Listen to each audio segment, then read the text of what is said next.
안녕하세요. 축진먹입니다. 요새 또, 컨텐츠 뭐 없을까 하고 샤워를 열심히 하는 와중에 뒷목에 뜨거운 물이 떨어질 때 또 하나의 아이디어가 생각이 났습니다. 바로 이 선수 팔아도 될까요? 라는 컨텐츠인데요. 이제 여름이적 시장이 다가오고 또 각 팀에서는 뭔가 팔기도 애매하고 계속 데려가기에도 애매한 그런 선수들이 있을 거예요. 그래서 제가 각 팀별로 한 명씩 선정해 봤고요. 오늘은 세 가지 팀 선수들을 한번 해봤고 이 영상이 반응이 괜찮다면 나머지 세 팀도 해보도록 하겠습니다. 자, 그럼 시작해 보도록 하겠습니다. 제가 첫 번째로 생각했던 선수는 맨유에서는 카세미르예요. 주급이 35만 파운드, 6억 5천만 원 정도이고요. 프리미어리그 10손가락 안에 드는 최고 주급자 중 한 명이라고 볼 수 있겠습니다. 계약 만료는 2026년 6월이고요. 이번 시즌 끝나면 한 시즌 남습니다. 나이는 1992년생 33살, 이제 30대 중반으로 접어드는 나이고요. 24-25 시즌 39경기 5개의 득점과 2개의 도움을 올렸습니다. 일단 제가 카세미로를 선정한 이유는 사실 23-24 시즌 끝나고 카세미로는 볼 것도 없이 매각할 수 있으면 매각하자라는 여론이 많았죠. 하지만 이번 시즌은 막판으로 갈수록 이 카세미루의 유관력이 돋보이고 있고요. 또 카세미루가 스스로 경기를 캐리하는 것들도 많으면서 이 카세미루에 대한 여론 내지는 민심이 조금씩 바뀌고 있습니다. 그래서 이런 상황에서 조금 더 냉정하게 보면 어떨까 해서 카세미루를 선정해 봤습니다. 일단 먼저 맨유에서의 플레이를 알아볼게요. 카세미루는 우가르테와 함께 중앙 미드필더를 맡아서 중원을 쓸어주는 역할을 해줍니다. 굳이 따지자면 우가르테가 약간 더 수비적인 역할, 카세미루가 약간 더 공격적인 역할을 맡을 때가 있습니다. 그리고 카세미루가 가끔씩 박스 안으로 들어가서 직접 공격을 하는 경우도 있고요. 이 직접 타격이 세트피스에서의 득점이 될 때도 있고요.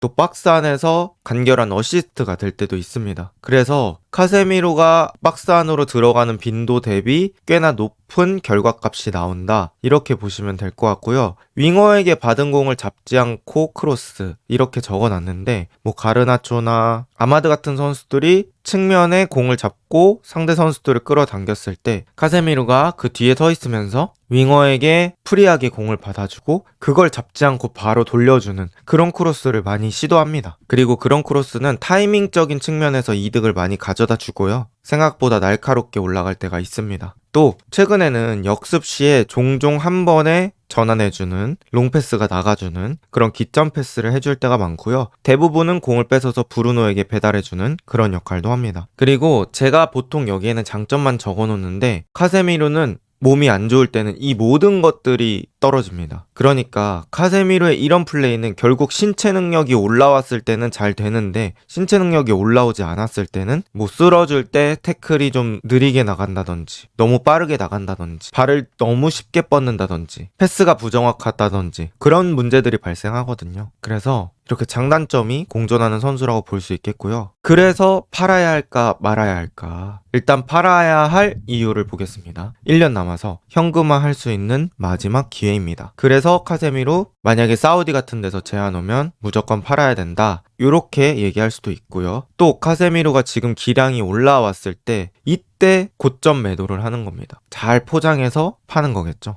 또 카세미루의 나이가 30대 중반을 향해 가기 때문에 내년은 또 어떨지 모르죠. 긴도안, 케빈 더브라이너, 카일 워커 같은 선수들 다 30대 중반 이상이 되니까 예전만큼의 기량이 안 나오죠. 또 주급이 너무 비쌉니다. 냉정하게 봤을 때 6억 5천만 원은 그전 레알 마드리드에서 잘했던 것 때문에 준 것 같은데 맨유가 지금 재정적으로 좋지 않은 상황이므로 정리할 때도 필요하지 않을까 싶고요. 팔지 말아야 할 이유는 지금 정도의 기량을 유지한다면 계속 데리고 있어 볼 만하다인데요. 제가 이렇게 이유를 적어놓은 거에서 좀 티가 났을 텐데 저의 개인적인 생각으로는 오퍼 오면 팔아야 된다고 생각합니다. 맨유가 카세미루를 데리고 올 때 이 종류만큼은 당연히 못 받고요. 어느 정도 적절한 금액 그리고 최고 주급자를 정리한다는 데 큰 의미를 둬야 될 것 같습니다. 현실적으로는 조금 쉽지 않을 수도 있지만 사우디 같은 데서 제안이 와주면 너무 감사하겠죠. 그 다음은 루이스 디아스입니다. 리버풀에서는 루이스 디아스를 선정해봤고요. 주급은 5.5만 파운드, 1억 3천만 원. 계약 만료는 27년 6월, 2시즌 정도 남았고요. 나이는 97년생 28살, 24-25 시즌 48경기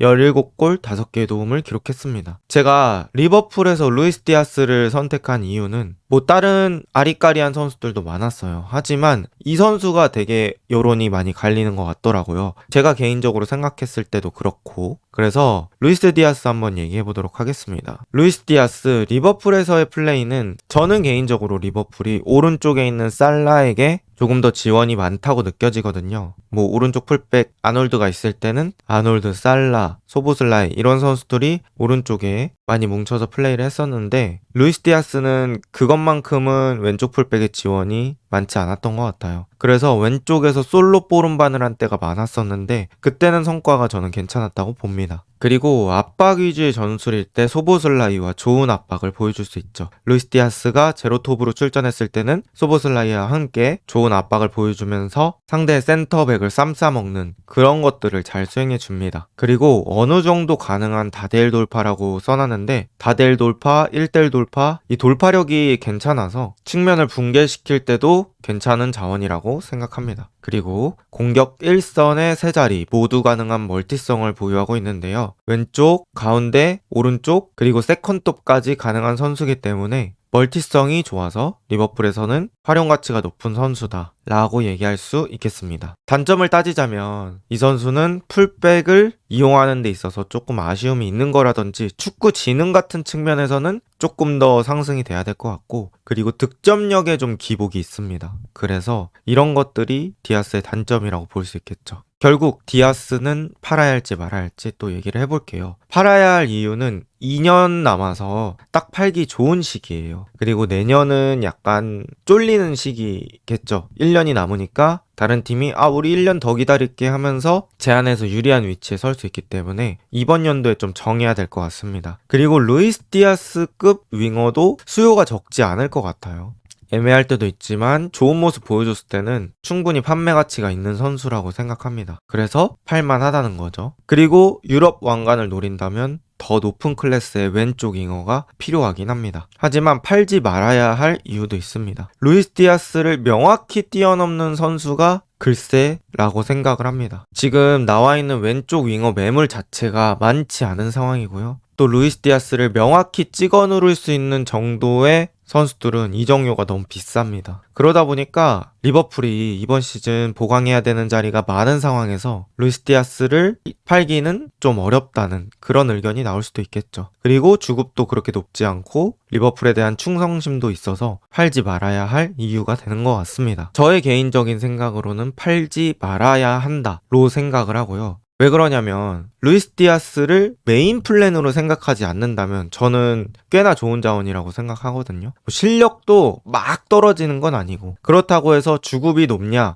그것도 아닙니다. 그리고 여러 자리에서 뛸 수 있기 때문에 계약 기간이 남았을 때는 학포를 주전으로 생각을 하고 루이스 디아스를 데려가는 게 어떨까? 라고 생각을 해봅니다. 마지막은 첼시의 니콜라스 잭슨입니다. 잭슨은 주급 10만 파운드 1억 8천만 원 정도 받고요. 계약 만료는 2033년 6월입니다. 무려 8시즌이 남았습니다. 나이는 01년생 23살이고요. 24-25 시즌 33경기 10골과 5개 어시스트를 기록하고 있습니다. 잭슨을 선정한 이유는 잭슨이 첼시에서 기회를 그래도 받을 만큼 받은 것 같은데 뭔가 첼시의 주전 스트라이커 치고는 아쉬운 퍼포먼스가 있어서 이 잭슨이란 선수도 되게 애매할 것 같다고 생각이 드는데요. 그럼 또 얘기를 해보도록 하겠습니다. 잭슨의 첼시에서의 플레이, 뭐 성실한 압박, 성실한 뒷공간 침, 진짜 성실합니다. 그러니까 다른 적극성 떨어지는 공격수들에 비해서는 계속해서 움직이면서 무언가를 하려고 노력을 합니다. 그리고 또 좋은 연계 능력, 물론 기복이 좀 있긴 하지만 그래도 뒷발 패스, 뭐 자세 불안정할 때도 넘어지면서 공을 내주는 거라든지 그런 것들을 보면은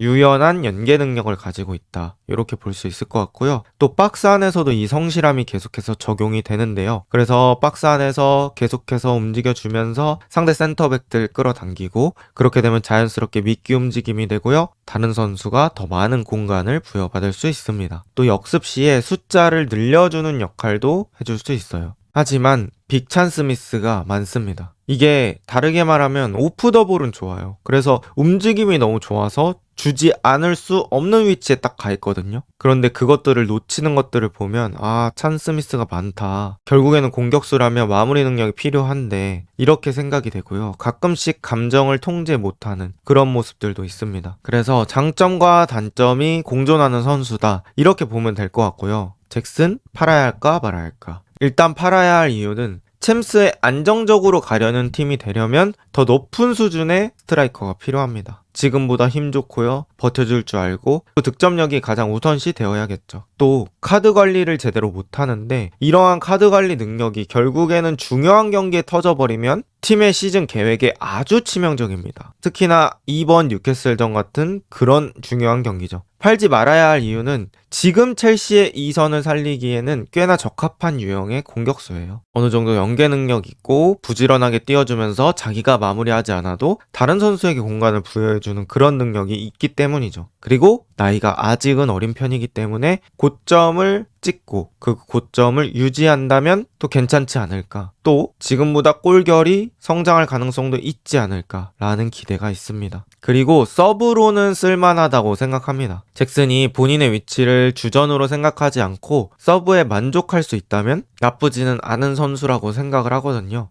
사실 잭슨이란 선수 정말 애매한데요. 저도 카세미루, 루이스 디아스보다는 어려운 문제였는데 저는 팔아야 된다고 생각합니다. 카드 관리 능력 이런 것들도 있지만 결국에는 득점력이 조금 더 받쳐줘야 된다고 생각을 하고요. 잭슨을 판다는 건 당연히 다른 스트라이커를 데려온다는 의미겠죠. 그리고 잭슨의 계약 기간이 엄청 많이 남았기 때문에 만약에 잭슨 같은 선수를 계속 데리고 1군에 있는다면 이렇게 하다 막 3, 4년 지나고 그럼 첼시가 챔스에 안정적으로 못 간다? 그러면 자연스럽게 타이틀이랑 멀어지는 게 당연한 팀이 되는 겁니다. 그래서 제가 생각했을 때는 나이도 어리고 그래도 찾으면 수요가 있을 것 같은데 그때 빨리 팔아버리고 공격수에 대한 계획을 다시 짜는 게 어떨까 싶습니다. 자, 이렇게 이 3명의 선수에 대해서 얘기해봤는데요. 제 생각은 그냥 해외 축구를 보는 일반 팬 중에 한 명의 시각이고요. 또 여러분의 생각, 그리고 해당 팀 응원하시는 분들의 생각은 다르실 거라고 생각합니다. 댓글에 의견 남겨주시면 같이 토론하기도 좋을 것 같아요. 그러면 댓글 기다리고 있겠습니다. 이번 영상은 여기까지입니다. 좋은 하루 보내세요.